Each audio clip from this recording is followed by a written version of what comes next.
Hello, Washi! Laundry day na naman! Yay! Anong meron? Mancha ng chocolate, Oh. putik, may libag pa! Kaya natin yan! With Pride Washing Machine Detergent, may triple stain-away formula. Tanggal ang makapit, madikit, at malupit na dumit mancha. Kaya easy-easy ang labada. Mula noon hanggang ngayon! All you need is pride. All you need is pride. ACS.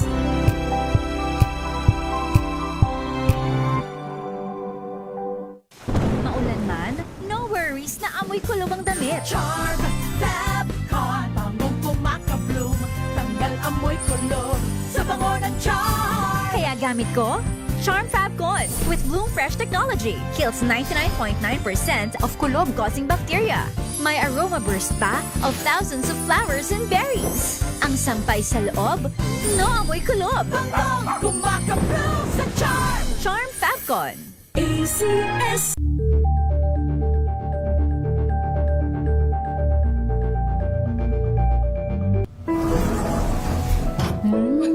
Amoy forever. Amoy LQ. Amoy New Cala Berry Blooms. Amoy Cala, amoy good vibes.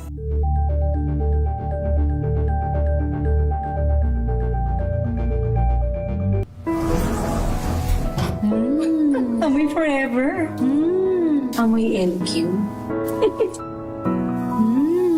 Amoy New Cala Berry Blooms. Amoy Cala, amoy good vibes.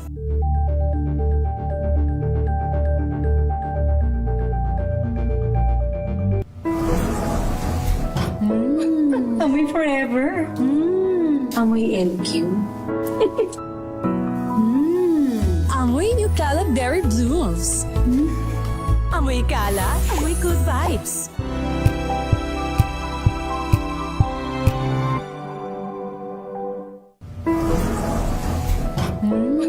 Amoy forever. Amoy LQ. Amoy New Cala Berry Blooms. Amoy Cala, amoy good vibes. May nagbago. May arte. May budget.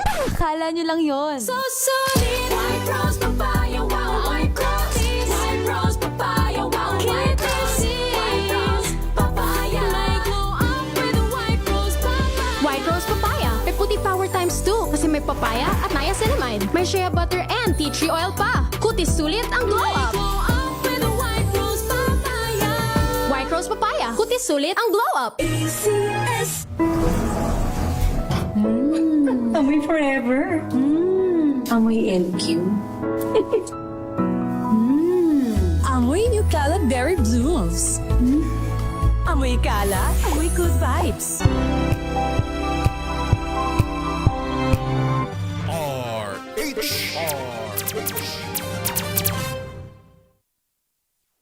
Mega Balita Linggo! Mega Balita Linggo!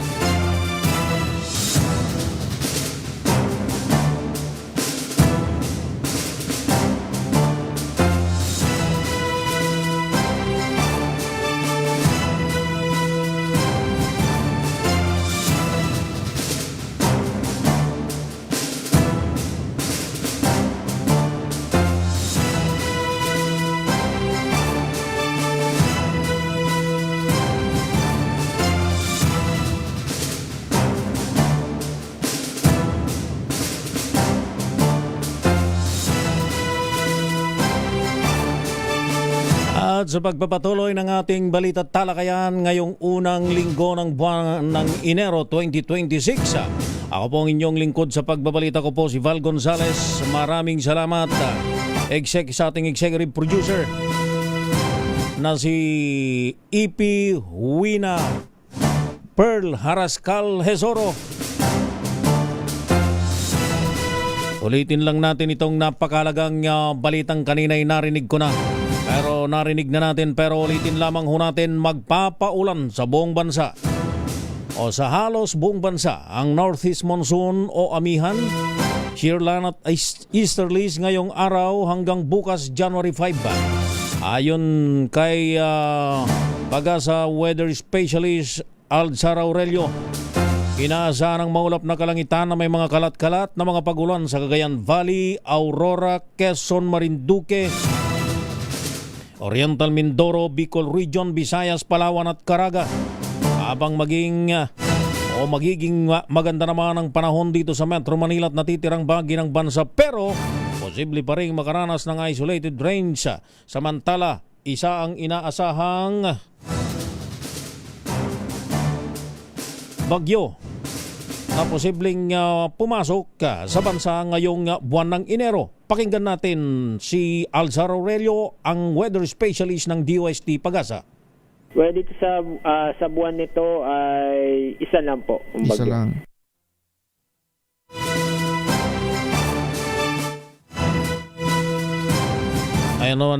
Ay may mari daw may pumasok. Malaki ang posibilidad na may pumasok na sama ng panahon o bagyo sa ating bansa. Nakita ho ninyo ngayon, mas malamig pa ngayong araw na ito kumpara nung nakalipas na buwan ng Disyembre. Ang lamig ho ay mula ho dun sa ating pinanggalingan sa Central Luzon na talagang malamig ang panahon. Ay ramdam ho yan ng mga nagmumotorsiklo hanggang dito sa National Capital Region. Malamig ho ang panahon. Ngayong oras na ito, kung tatanungin ho ninyo, ay maulap ho ang kalangitan ng National Capital Region ng Metro Manila. Lalong-lalo na ho sa may bahagi ng southern at eastern part. Maulap, pero kalimitan pagka ganitong mga oras na hindi pa ho lumalabas ang sikat ng araw, talagang maulap, pero yan ay unti-unting nawawala kapag ka ho sumilay na ang init ng haring araw. Kung maalala ho ninyo, unang pasok pa lang ng araw ng taong 2026, malakas na mga pagulan na ho yung naranasan dito ho sa ating dito ho sa Metro Manila. Kaya mukhang kung titingnan itong binabanggit ng Pag-asa, mukhang lumawak pa at halos sa buong Northern Luzon at ilan pang lugar sa ating bansa makararanas na ng mga pagulan dulot ng Northeast Monsoon o amihan at ang shearline at easterlies. Mega Balita Linggo. 27 minuto makalipas ang 6 ng umaga.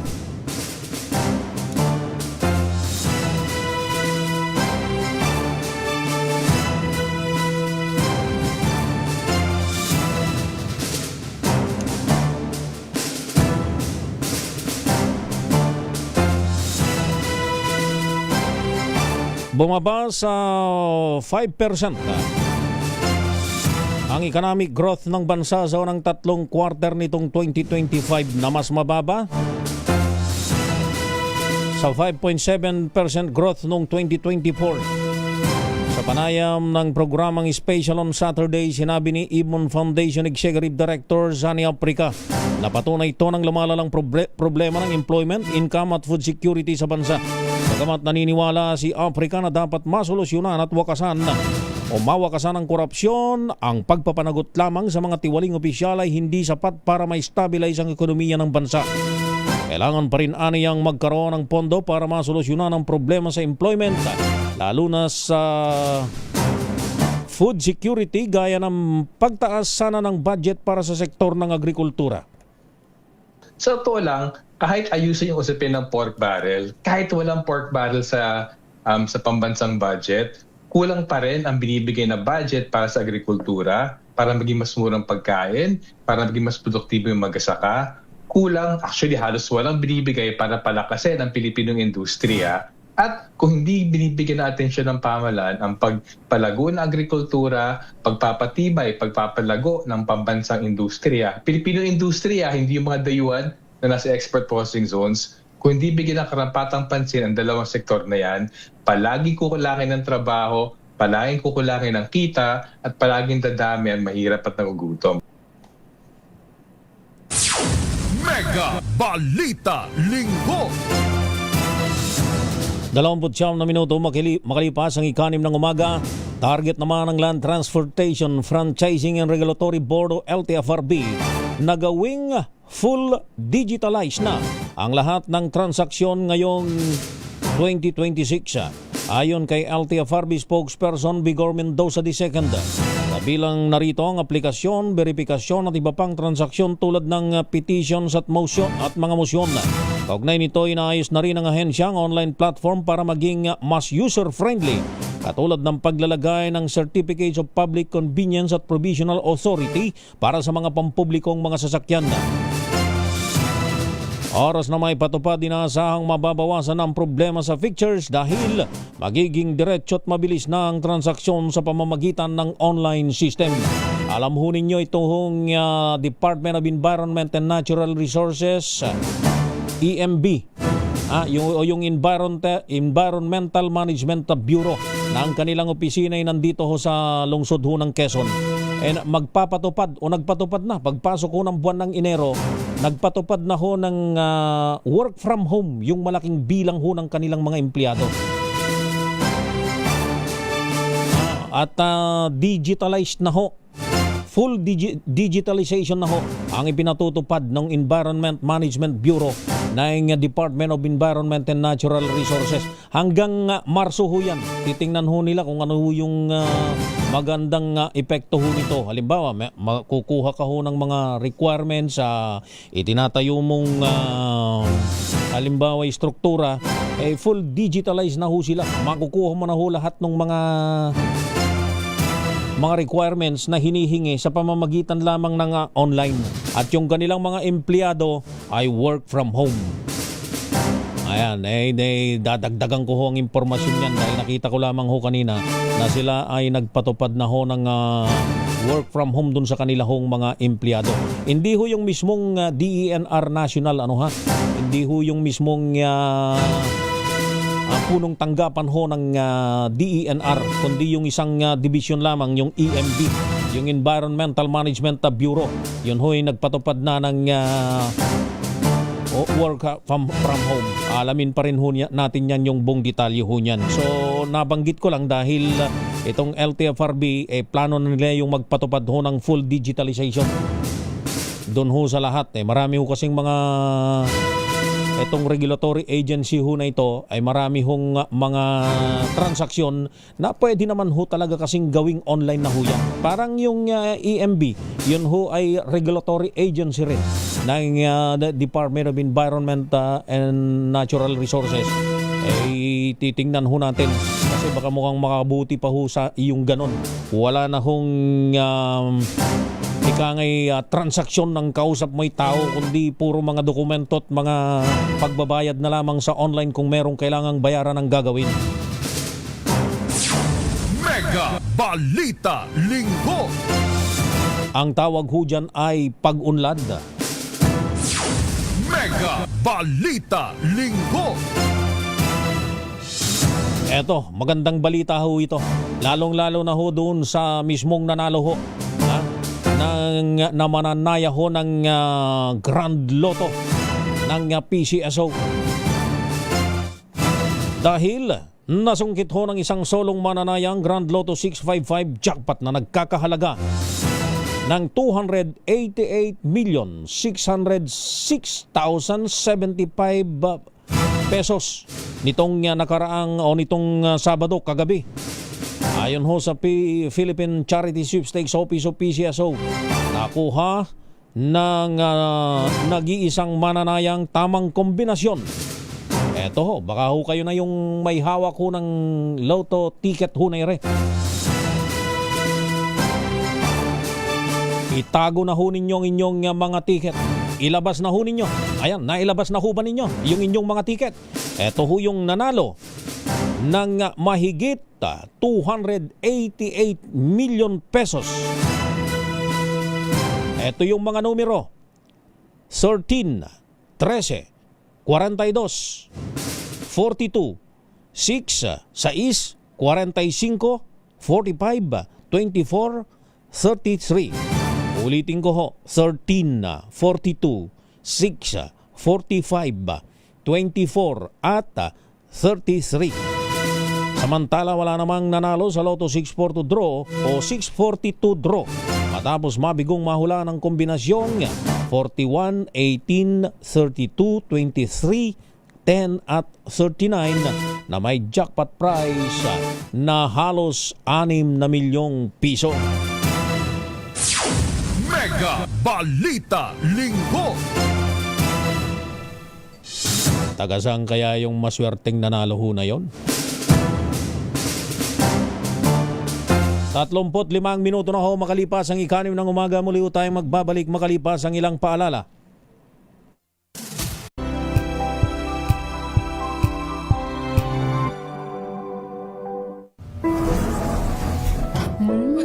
Amoy forever. Amoy LQ.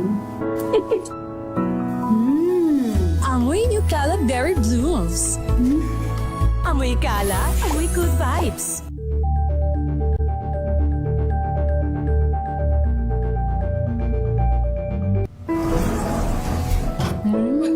Amoy forever.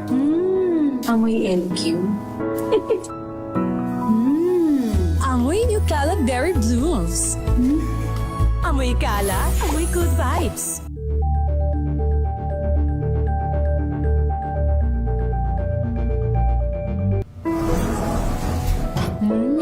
Amoy forever. Amoy LQ. Amoy New Caleb Berry Blooms. Amoy kala, amoy good vibes.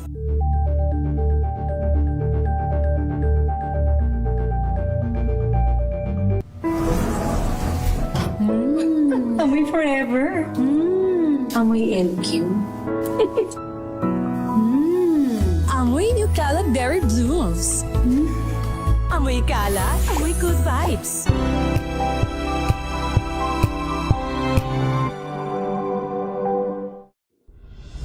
Tuloy-tuloy ang pagtulong, tuloy-tuloy ang pagseserbisyo at tuloy-tuloy ang balitaan kasama si May Binauhan sa Operation Tulong mula Lunes hanggang Biyernes.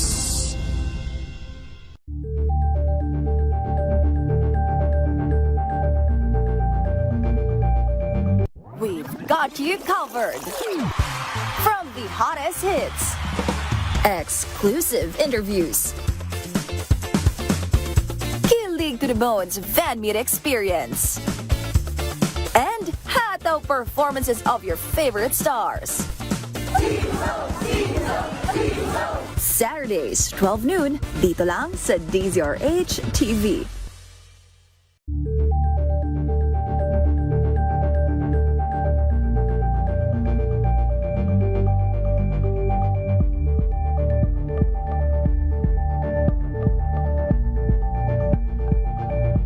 Curious ka ba sa maraming bagay?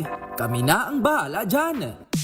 Aalamin, tutuklasin at ibigyang linaw namin ang mga katanungang bumabagabag sa inyong isipan.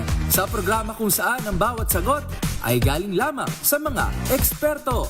Ang Expert's Opinion, tuwing linggo 3:00 ng hapon, dito lang sa DZRH TV.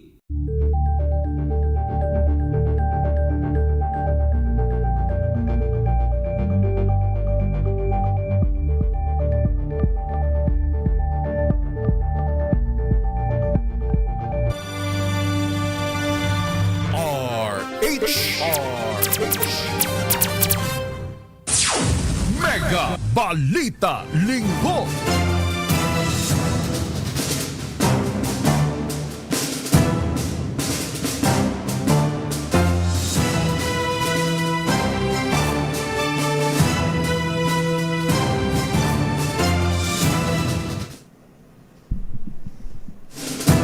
Binabasa ko ring yung kautosan ho ba ng Land Transportation Office na ipatupad ho yung pagbabawal ng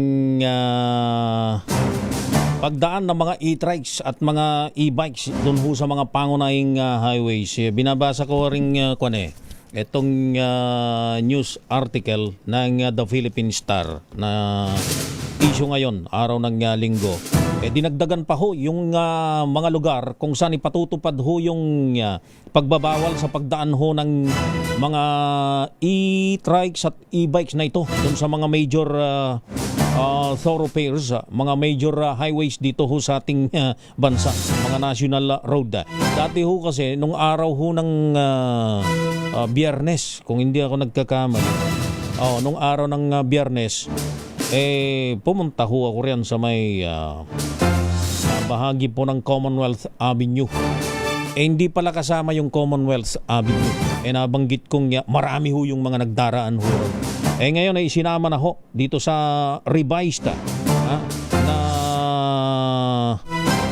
mga lugar na ipinagbabawal. At karoon ho ng pagdaragdag ng iba't iba pang mga lugar at kasama na nga ho doon yung pong Commonwealth Avenue. Ang Commonwealth Avenue, kung maalala po ninyo, noong mga isang dekada na ho yung nakalilipas, ba't tawa? Wala rin sa tenga ko. Kung maalala po ninyo mga more than a decade ago, mga siguro mga 2010, tinagurian ho yung Commonwealth Avenue bilang the killer highway dahil sa dami ho ng mga nangyayaring aksidente. Dahil hindi naman ho lingid sa ating kaalaman, lalo na yung mga taga National Capital Region at bumibiyahe ho dyan, dumaraan ho dyan, nandyan sa may eastern part ng Quezon City at maging yung mga galing ho ng Bulacan, galing ng North Caloocan, galing ho ng San Jose del Monte, Bulacan, galing ho doon sa may bahagi po ng Rizal, dyan sa San Mateo, Montalban, at kung pupunta ho sila ng Metro Manila, yan ho yung pangunahing daan. Ang lawak ho kasi niyan Isa ho dun sa pinakamalawak na daan ho dito sa National Capital Region. Tinagurian hong killer highway. Kung maalala ho ninyo, meron pang isang isikat na diyarista, yun hong naipit ho dyan, ikinamatay niya, namatay ho dyan sa bahagi po ng Commonwealth Avenue. Kaya nung araw ng Biyernes, nagtaka ako, hindi pala kasama. Pero ngayon isinama na ho. Dapat lang naisama dahil major highway ho yung pinag-uusapan ho natin Kaya para ho dun sa mga ngayon lamang ho nagkaroon ng pagkakataong makinig ho ng inyong mga radyo, talapihitan, tama ho yung inyong naririnig. Kung kayo ho ay mayroong e-trike o e-bike na ginagamit ho ninyo kahit sa ano pa mang kaparaanan, kung yan ay ginagamit ho ninyo sa pamamagitan ho ng pamamalengke ho ninyo, sa pamamagitan ng paghahatid ho ng inyong mga anak kung saan man, pinagbabawal na ho yung mga yan na tumawid ho sa mga pangunahing kalsada. Dito pa lang ho sa Metro Manila yan I don't know kung kailan naman ipatutupad na ho yan dahil ang unang plano ay sa buong bansa ipatutupad dahil ang salitang ipatutupad ho ay ang ginamit dahil ito'y matagal na ho itong batas Meron na hong panuntunan ho dito sa ilalim ho ng umiiral na batas. Yung 4136, Republic Act 4136, yung Land Transportation Code of the Philippines. Bawal ho itong mga ito at sinundan pa ng isang joint administrative order na inilabas nitong mga nakalipas na ilang mga taon. Pero yun pong implementasyon, dun nga lang ho tayo nagkakatalon. Mahina po yung implementasyon. Ngayon, nakita nitong si LTO Chief Assistant Secretary Marcos pa rin la kanila. Namiss na ba ninyo ang mga kumbatsero ho natin? Bukas araw ng Lunes mapapakinggan na ho ninyo sila. Sila kasi nagtatawag, pag tinatawag yung pangalan Marcos, Assistant Secretary Marcos pa rin la kanila. Nakita ho niya, bakit hindi pinatutupad dito? Samantalang ito yung kalimitan, may mga insidente na nagiging cause ng mga aksidente. Kaya ipinatutupad lang ho yung batas na hindi ho maganda yung implementasyon, hindi ho consistent yung pagpapatupad. ay may multa ho yan, ha? 1,000 ho. 1,000 dun sa paglabag, ha? 1,500. Di pagsusuot ng helmet. Yan ho yung mga initial na mga violations na ilalagay ho sa inyong TVR o yung ticket violation receipt. Mabigat pa rin ho yun. Mabigat yung 1,000 piso sa mga ordinaryong mamamayan. Kaya sumunod na lamang ho tayo sa isinasaad ho ng batas. Mega Balita Linggo.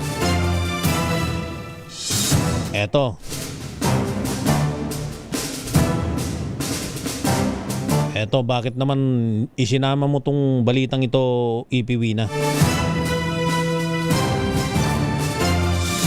Bakit binibigyan mo ng abiso ang mga motorista? Dahil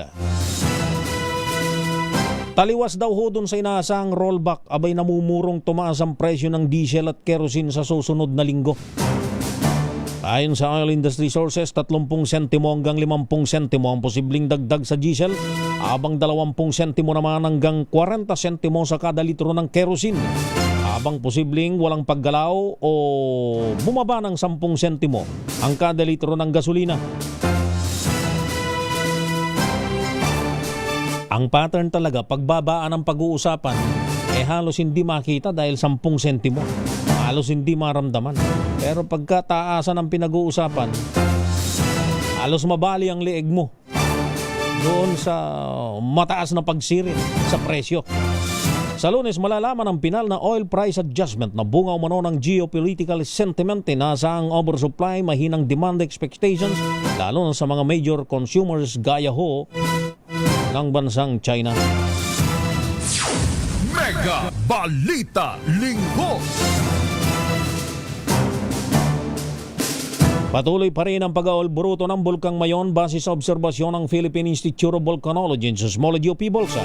Batay ho sa huling datos na inilabas ng PHIVOLCA, nakapagdala pa ng 43 mga rockfall events mula alas 12 ng madaling araw ng January 2 hanggang alas 12 ng madaling araw ng January 3. May naitala rin na isang volcanic earthquake at patuloy rin ang sulfur dioxide emissions na ang inilalabas ay nasa 288 tonelada kada araw. Patuloy na ipinagbabawal ang pagpasok sa 6-kilometer radius danger zone at kansilado pa rin ang mga aktibidad sa paligid ng bulkan. January 1 ang itaas alert level 2 mula alert level 1. Ang babala ng nag-aalborotong pinakamagandang bulkan sa buong mundo. Sa Bicol Region matatagpuan ang Bulkang Mayon. Mega Balita Linggo. Ay, meron na lamang ho tayong 12 minuto bago magikapito ng umaga.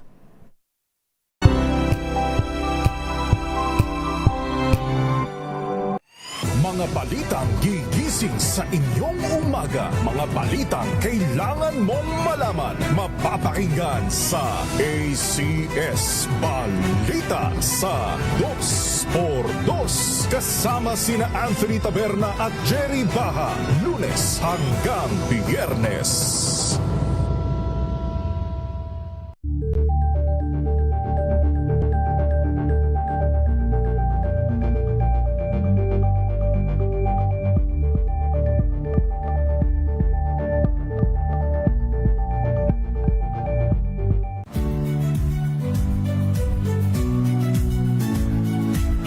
Magandang araw mga kaibigan. Ito po ang inyong balerina ng bayan, si Lisa Macuja Elizalde, na nag-aanyaya sa inyong samahan kami at ang aming mga espesyal na panauhin para sa kalahating oras ng masayang kwentuhan sa aming programang Art to Art, kung saan ang usapang sining at kultura ay para sa lahat. Huwag kaliligtaan, tuwing linggo, alas 3:30 ng hapon, dito lamang sa DZRH Radio, DZRH TV, at via online streaming.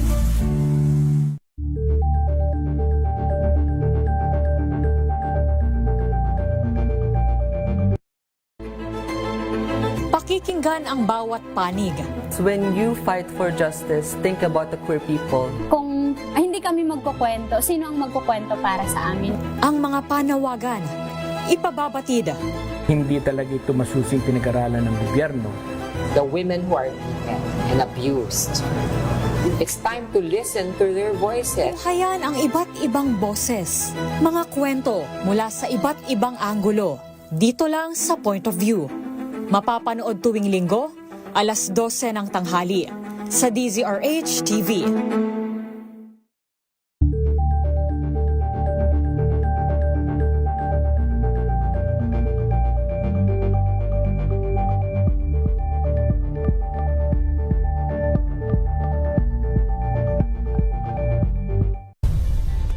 Nagsimula sa pangarap hanggang sa maabot ang tagumpay. Iba't ibang kwento, iba't ibang mukha ng atletang Pilipino. Mas pinatindi, mas pinalakas, at mas pinaaksyon sa Match Point tuwing Sabado, 12:30 ng tanghali sa DZRH TV.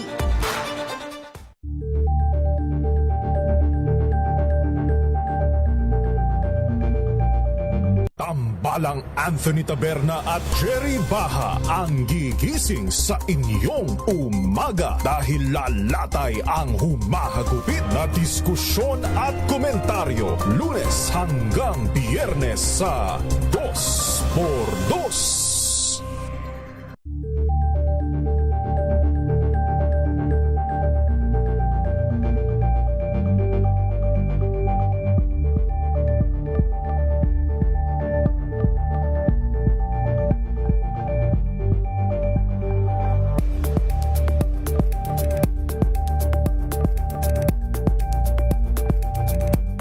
Maagang balitaan, maagang usapan sa mga issue at balita kasama si Kuya Angelo Palmones sa Magandang Umaga Pilipinas mula Lunes hanggang Biyernes.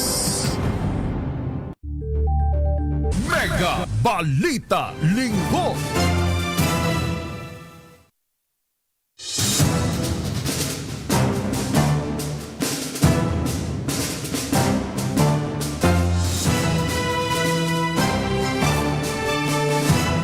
Ay, meron na lamang ho tayong nalalabing 8 minuto bago magikapito ng umaga. Tuloy-tuloy ho ang ating balita at talakayan ngayong araw ng linggo. Unang linggo ng taong 2026. January 4 na ho tayo. Umabot sa 2,000 replika ng Jesus Nazarenong binasbasan sa labas ng Minor Basilica at National Shrine of Jesus Nazarin sa Quiapo, Maynila kahapon. Pinuno ng mga deboto at kanilang mga replika mga kalye sa lugar para tumanggap ng agwa bendita at mag-alay ng panalangin at panata. Bahagi ito ng serya ng mga aktibidad bagong traslasyon ang taunang prosesyon ng itim na Jesus Nazareno tuwing 9 ng Enero. Abay, sa araw na ho ito ng Biyernes, ano ha? Nagpatupad naman ng no vendor policy ang mga otoridad sa kasagsagan ng pagbabasbas.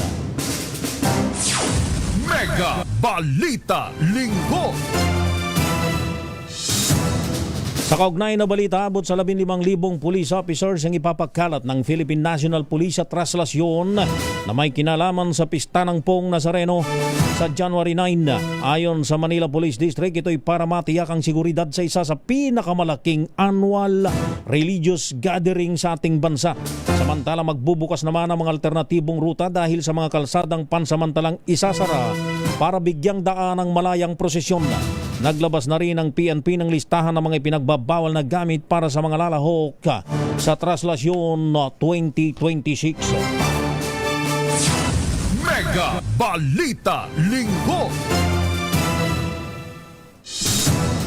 Samantala, sa iba pang mga balita, pinailaw ng Makati Medical Center ang mga pulang ilaw nito sa facade ng Tower 1 ng ospital. Ito po ay pagpapakita ng indikasyon na mababa na ho yung supply ng dugo ng nabanggit na pagamutan. Paghimok ng MMC sa isang pahayag, kayang magsalba ng isang donasyon ng hanggang 3 buhay. Huling inactivate ang red lights ng Makati Med noong Hunyo ng nakaraang taon.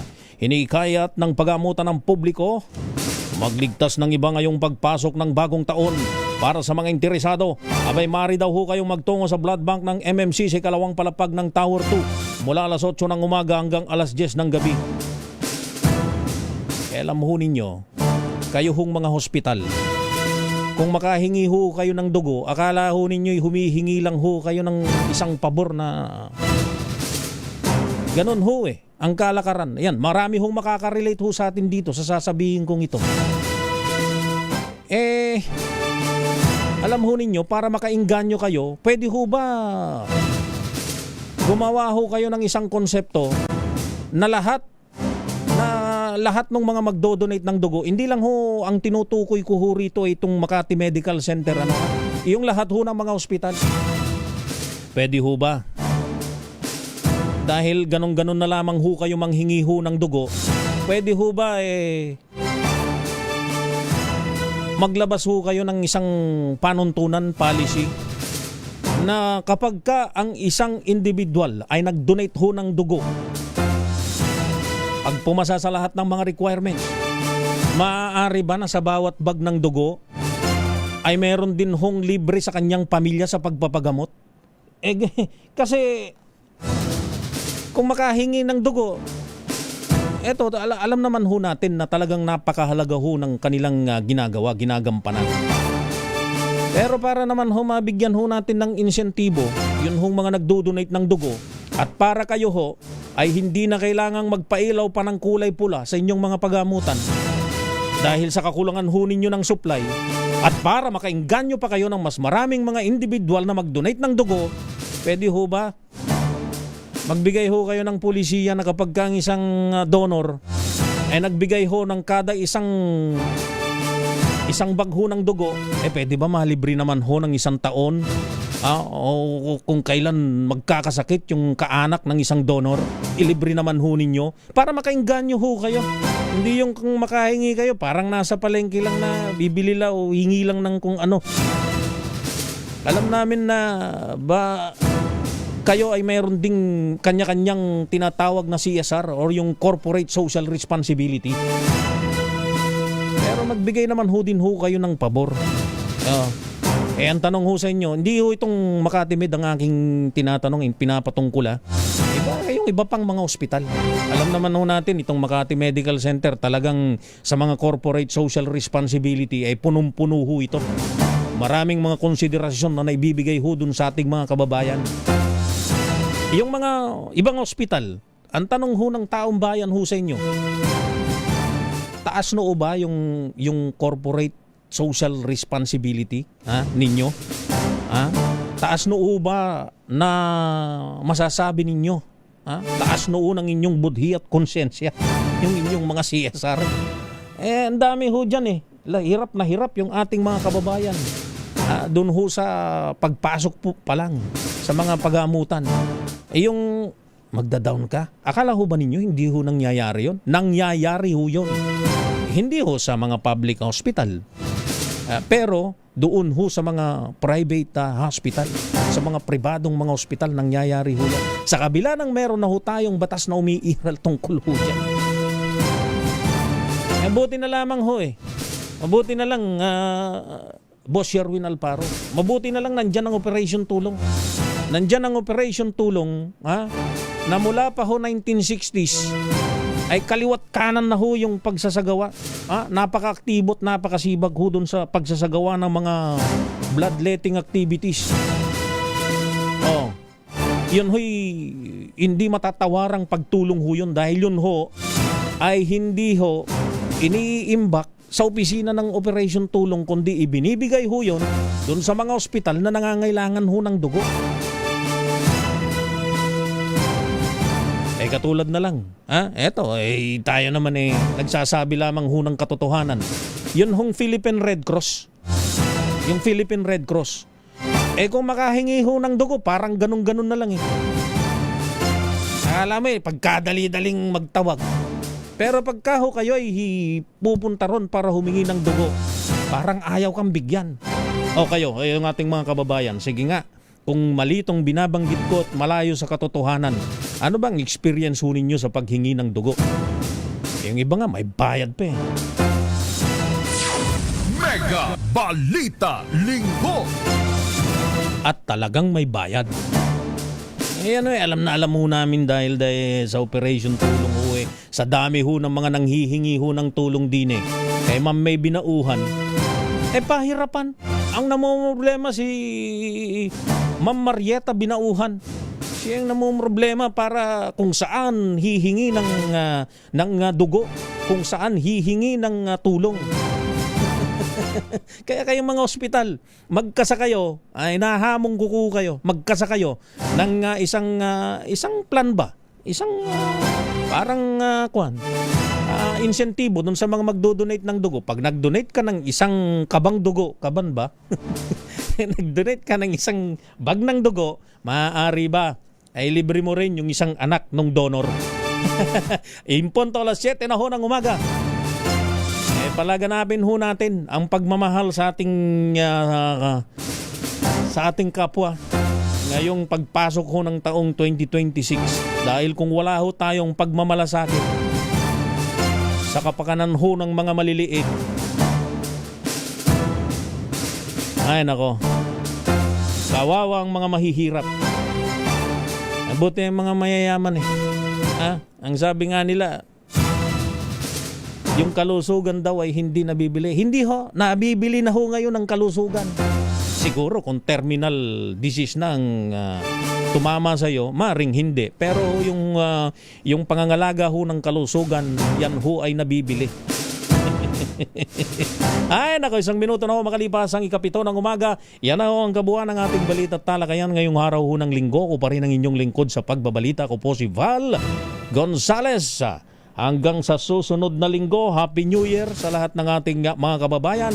At antabayanan ho si Binibining Leth Narciso sa kanyang programang Maynila. Ito ang Pilipinas. Oras sa buong Pilipinas, 2 minuto makalipas ang 7 ng umaga.